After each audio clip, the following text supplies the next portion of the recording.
Good afternoon, everyone. I'm Kendall Bartley live in Roseburg for our annual KVAL Take a Bite Out of Hunger food drive. We have been out here since 5 a.m. this morning collecting food donations, and take a look at how well we are doing. Thank you so much to everybody who has already stopped by today and dropped off some canned food donations, financial donations, non-perishable food items. It's really going to go a long way to help feed the Douglas County community. We have filled so many barrels thus far that they have actually had to come by and drop off additional barrels twice.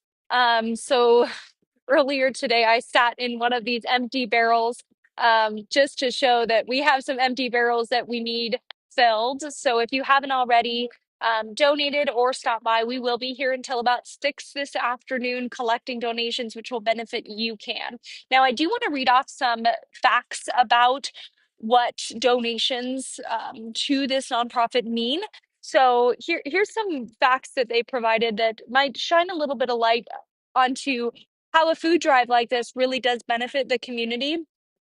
So in 2022, Feeding America um, said that 15.4% of people in Douglas County, so that's just over 17,000 people in Douglas County, were food insecure. 23% of that were children. So 5,000 children in Douglas County were food insecure. That's the fifth largest rate in the state of Oregon. For the state of Oregon, that percentage was 13.1%. So in reality, 5,000 children being food insecure in Douglas County. Oh, we just got another donation right now.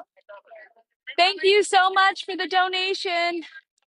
Um, that's pretty much been our day today. Thank you so much for your donation. We have another donation driving by. These donations really do go a long way. So let me turn the camera around and show you some examples of food that really does go a long way. Here's where our donations have been. These were empty this morning and they're already full, which is wonderful. I'm going to sneak in the tent and grab our most wanted food items just to provide some context so you know exactly what kind of food um, they're looking for donations. So we have our most wanted food items. So that is soup, pasta, cereal, tomato, flour, tuna, peanut butter, shelf stable dairy, canned fruits, and vegetables. So if you have any of these in your pantry and are willing to donate them, that would be extremely beneficial for the community. Let's go ahead and go look at the peanut butter tower. That's one of my favorite things to look at. So our peanut butter tower, the ongoing debate is chunky versus creamy. But I will say this is probably the smallest peanut butter tower that I have seen thus far in the years that we've been doing these food drives. So if you have any extra peanut butter lying around that you would like to give to somebody in need in this community, that would be very beneficial. Now, mind you, we are located at the Buy Mart in Douglas County right now. Northwest Expressway is right here. So Buy Mart is also doing something really cool where they are offering on some of their end caps. They have a lot of food that is on sale, canned foods, because they're also trying to help support the drive so that we can collect as much food as possible.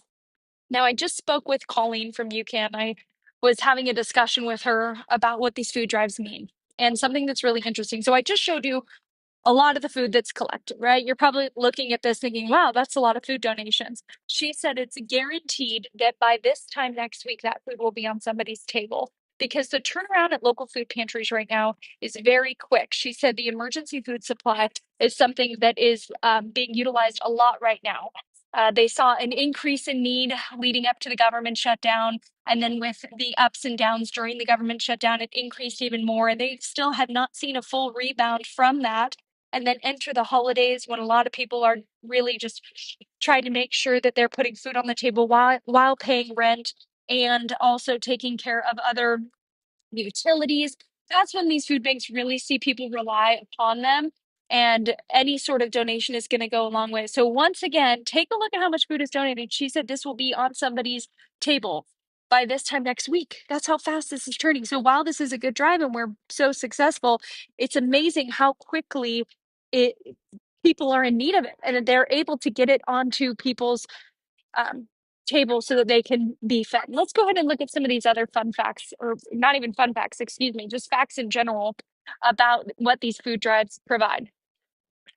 Um, every month, I'm going to read from this paper. Every month, about 18,000 people receive emergency food through the Emergency Food Network in Douglas County. That's the food network she was just talking about that is struggling because they are seeing so much uncertainty. So as a result, people's fear is heightened, and they are relying heavily on the Emergency Food Network. So 18,000 people rely on that. Um, in 2021, 15% of the total population of the county relied on the Emergency Food Network. Um, in the year of 2021, they distributed, oh, excuse me, in the past year, apologies, my facts are incorrect. In the past year, we distributed over 2 million pounds of food. Um, they work with 50 different partner agencies throughout Douglas County to distribute food through food pantries, meal sites, disabled and senior programs. The one thing she said that was hit very hard were the food pantries. Food pantries, kind of like a no questions asked.